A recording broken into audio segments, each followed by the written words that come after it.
Part 18, Renunciation and Freedom. Then spake Arjuna, unto Krishna, the blessed Lord, saying, O blessed Lord, inform me, I pray thee, regarding the nature of sannyasa, or the abstaining from action, on the one hand, and tyaga, or the renunciation of the fruits of action, on the other hand. Pray tell me, O Lord, of the true principle of each, and also of the differences and distinction between these two. Krishna, the sages have told us that the principle of sannyasa, or abstaining from action, lieth in the forsaking of all action which hath a desired object, and that the principle of tyaga, or renunciation of fruits of action, lieth in the forsaking of all the fruits of every action. Noticest thou this subtle distinction, O Prince? Then, also, have certain teachers informed us that actions are to be forsaken as evil, yea, even as evil as crimes. Still other teachers have informed us that actions of worship,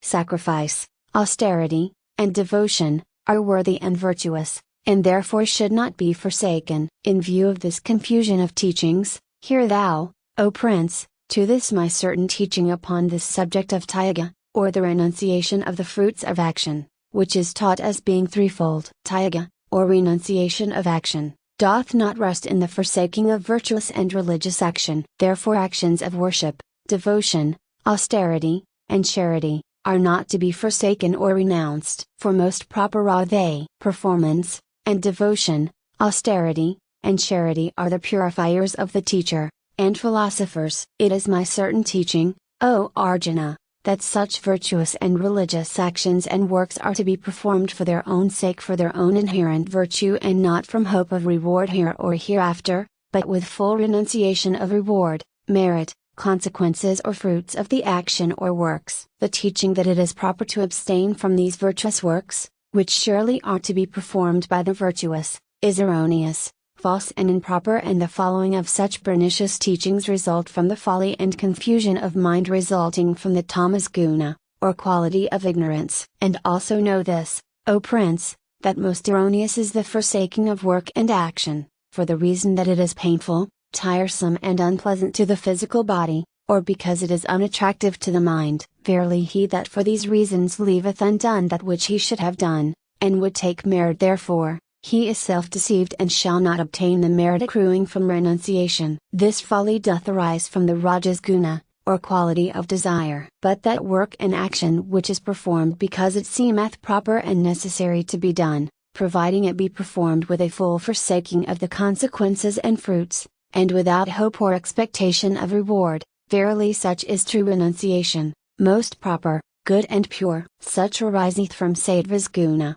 or the quality of truth and intelligence. And, he who is moved by the sattvas guna, or quality of truth and intelligence, verily, is known as a tyagi, or a renouncer of the fruit of action. His judgment is most sound, and he has risen above doubt and distraction of mind. He rejoiceth not in the attainment of successful results, neither doth he complain over the failure of his actions. He accepteth either, being attached to neither. Know thou, Arjuna, that it were the veriest folly to attempt to absolutely abstain from action and works. The very constitution of the mortal body forbiddeth it. Therefore, he is most properly called a tyagi who is a renouncer of the fruit of action. The fruit of action is threefold, namely, that which is coveted or desired, that which is detested and undesired, and that which is neither one or the other, being of mixed quality and undetermined nature. And these fruits, according to their nature, accrue after death and in rebirth, to those who earn them. But where there is no seed of fruit in the action,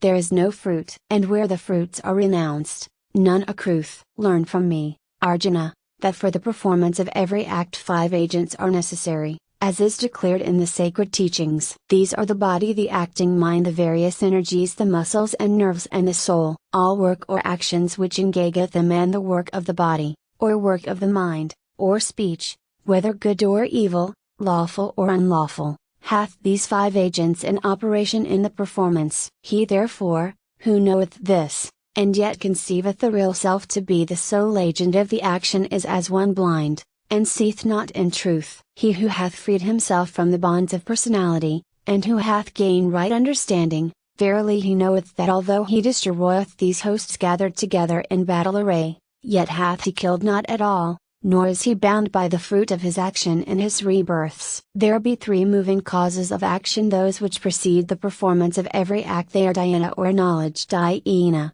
or the object of knowledge, and parajnata, or the knower. Thus the knowledge, the known, and the knower, these be the three moving causes of action. Likewise is the accomplishment of an action, threefold, namely, the implement, the act, and the agent. Knowest thou, also, that the wisdom, the action, and the agent, hath each its distinguishing characteristics, produced by the influence of the three gunas, or qualities. Learn now, the influence of the qualities, or gunas, as manifested therein. That jnana, or wisdom, which is of the sattvas guna, or quality of truth, is that by which a man believeth and understandeth that one principle indestructible and eternal, and not separated, prevaileth and manifesteth in all nature, in all of her destructible arid separated forms. And that jnana, or wisdom, which is of the rajas guna, or quality of desire and passion, is that by which a man believeth and understandeth that in nature there are manifold principles prevailing,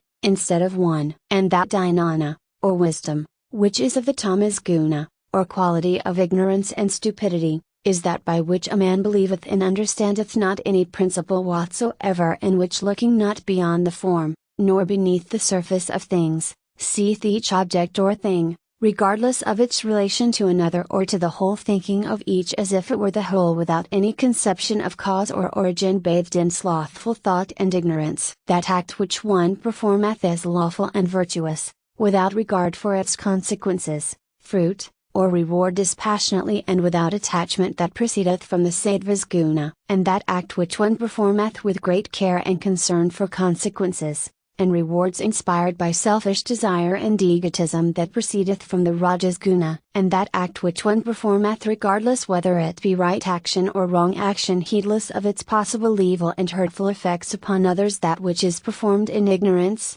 stupidity, or folly, that proceedeth from the tamas guna. That agent, who is free from selfishness and personal pride, who hath fortitude and resolution, and who regardeth not the fruit of his right action, neither looketh for reward, he is moved by the sattvas guna. And that agent who is filled with desire, passion, and hope of selfish gain and reward, who is avaricious, lacking in sympathy, impure, and a bondsman of joy or sorrow, he is moved by the rajas guna. And that agent, who is stupid, slothful, inattentive, stubborn, indiscreet, careless, inactive, and dilatory, and who lacketh energy and the right spirit of work, he is moved by the tamas guna. And, further, O Arjuna, Prince of Pandu, who art my pupil and dearly beloved student, listen while I inform thee clearly and without reserve concerning the threefold divisions and nature of intelligence and will. That intelligence which knoweth how and when to enter into an undertaking, and how and when to withdraw what is needful to be done,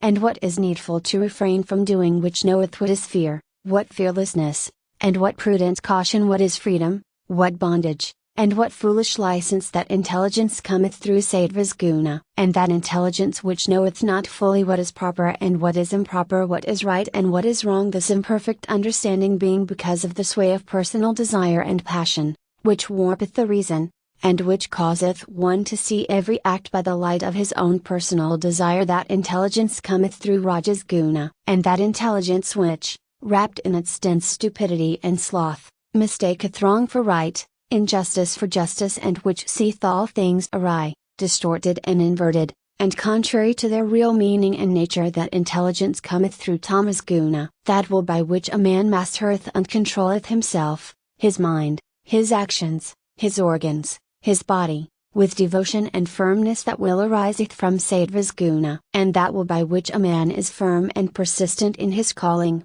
from selfish desires and hope of reward, and which is employed in the furthering of avaricious undertakings or in the gratification of lust, that will ariseth from rajas guna. And that will by which a man manifesteth a stubborn mind, like unto that of the wild ass, by which he holdeth fast to folly, ignorance, sloth, superstition, bigotry, foolish vanity, laziness, and fears, that will ariseth from tamas guna. And, now, O Prince, hearken unto me, while I inform thee regarding the threefold division of pleasure, wherein happiness conquereth pain. The pleasure that proceedeth from sattvas guna, is that which a man acquireth through his work and rightful energies, such as poison at the beginning, and as nectar of sweetest flavor at the ending. This is the pleasure of right attainment, which flows from work well done. This is possible only to him of pure understanding and clear mind. The pleasure that floweth from Rajas guna, is that which a man experienceth through the union of the senses with the objects of their desire, such is as nectar in the beginning, but is bitter as poison in the ending. This belongeth to the nature of passion and desire. The pleasure that proceedeth from tamas guna, is that which a man acquireth through idleness, indolence, drowsiness, the taking of drugs, and intoxication, such as poison, both in the beginning and in the ending. This belongeth to the nature of darkness, sloth, and stupidity. Yea, the manifestation of the three gunas, or qualities, is to be found everywhere in the earth and in regions above the earth. There is no creature or created thing on earth or in the superterrestrial hosts, which is free from the operation of the gunas or qualities that spring from nature's bosom. The duties of the various castes, and classes, and divisions of kind among men, are determined by these gunas or qualities, which are within the nature of each. The priestly caste of Brahmins, hath the duty of serenity, self-mastery, zeal, purity, patience, rectitude, wisdom, learning, and religious knowledge. The warrior caste,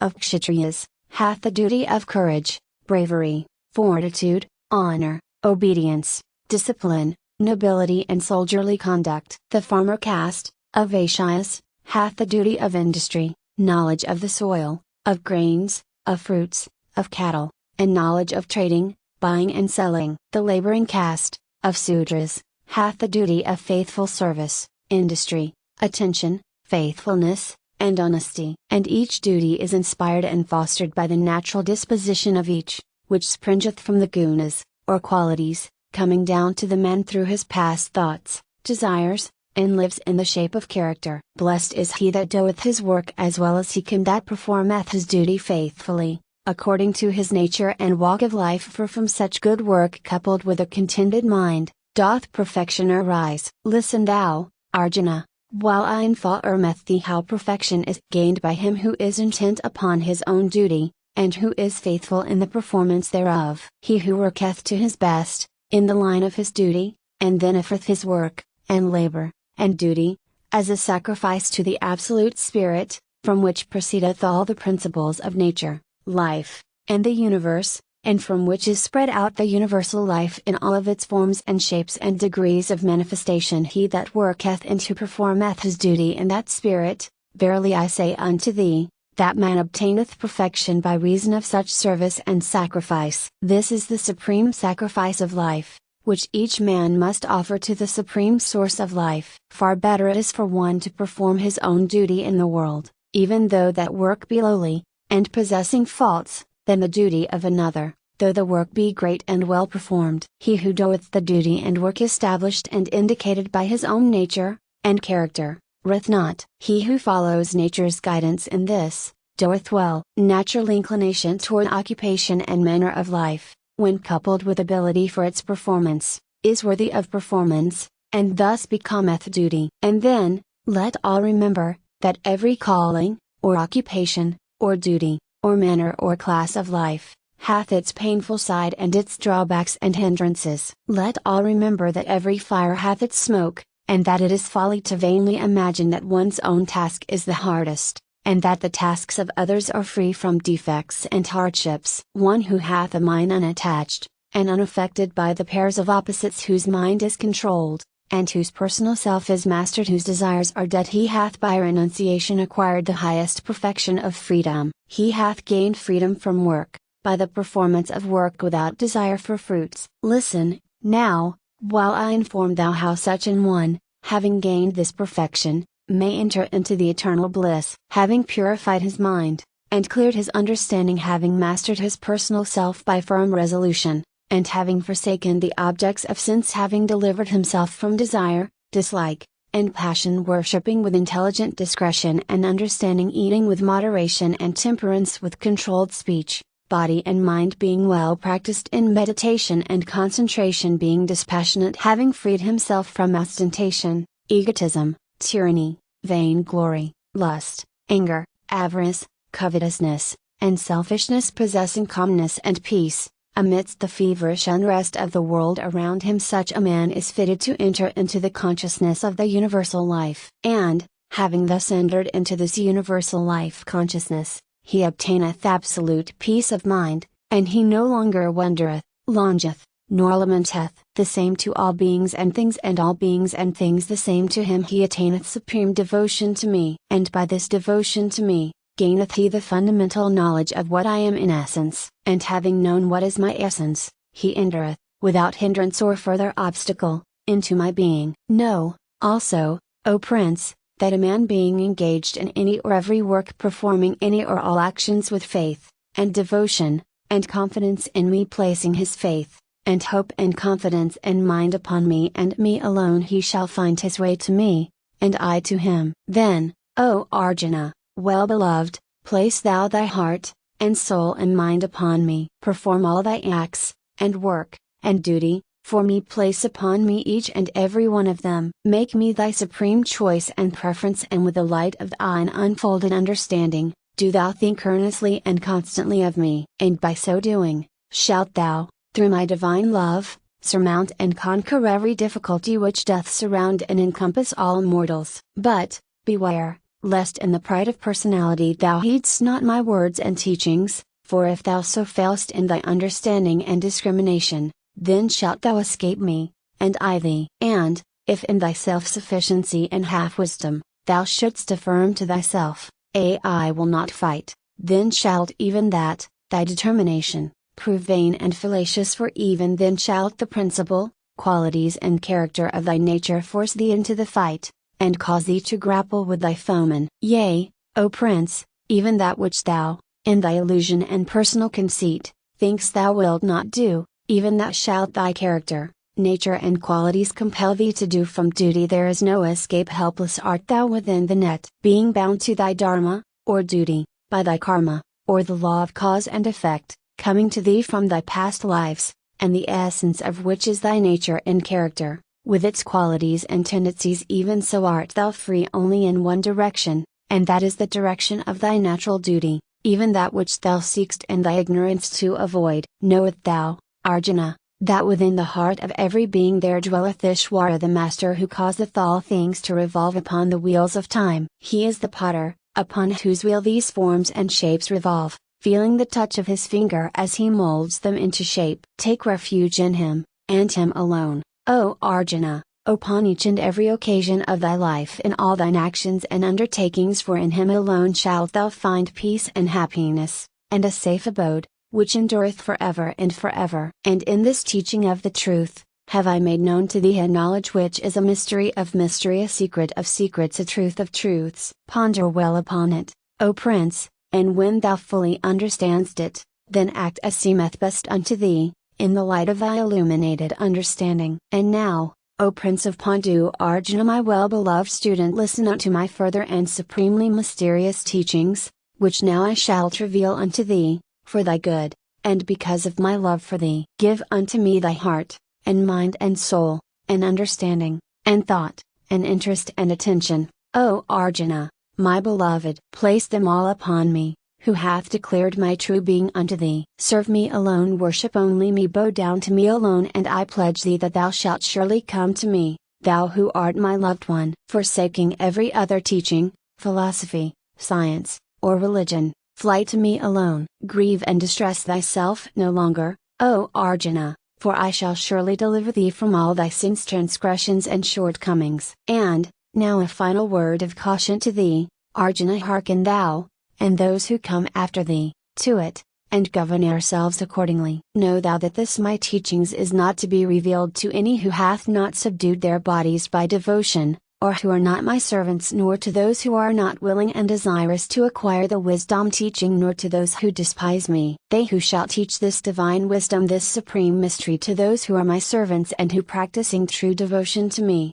doth instruct them in my service, they shall truly come unto me. And, heed my words, Arjuna, there shall not be any among mankind who doth me a greater kindness than this teaching and spreading of the truth, nor shall there be any more dear to me than these. And, among those who shall come after thee, in all the long ages until the night of Brahm shall have swept away all forms, if there be any among them who shall read, and hear, and study these teachings which I this day made known unto thee, as well as the words thou hast said unto me and to which I made reply, such shall do well, for verily shall I consider that by thus doing they have worshipped me, and such worship will I accept as a sacrifice, and the devotion of their minds shall rise unto me. This is my promise. And even the man who shall listen to these teachings, in faith, and without reviling, shall also have his feet directed toward the path which leadeth toward happiness, and peace, and during his periods of rest shall he be accorded admission to the regions wherein dwell those who have performed right action and good deeds. Hast thou heard and memorized these words which I have spoken unto thee, Arjuna? Hast thou listened with mind one pointed and fixed upon me? What hath become of the confusion and distraction of thought, which arose from thy ignorance and illusion, O Prince? Arjuna, by thy divine power, O immutable one, my blessed Lord and Master, my mind hath been cleared of its confusion, and I see now with clear understanding, and by the light of the Spirit I now stand firmly fixed upon principles, and my doubts have vanished into air. From this time on, shall I act according to the light of thy teachings. In the radiance of thy wisdom, so will I act. And then in conclusion spake Sanjaya, to Dhritarashtra, the blind Kuru king, to whom he had related this wondrous story of the dialogue, between Arjuna, the prince of the Pandus, and Krishna, the blessed Lord, and visible manifestation in personal form of the Absolute Spirit, saying, And now thou hast heard, O Dhritarashtra, of the wondrous words which even I myself,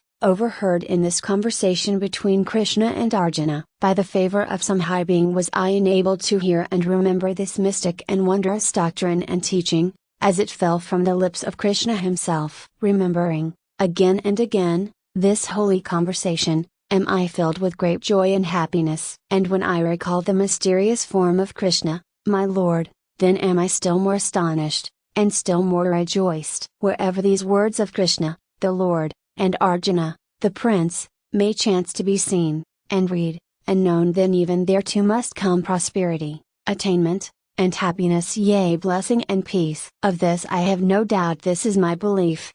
Thus endeth Part 18 of the Bhagavad Gita, which is called Renunciation and Freedom. And thus cometh to an end the Bhagavad Gita, or the message of the Master, which, when truly understood, will bring to all who read it, or who hear it, peace and the inner wisdom. Peace be with you all. Om.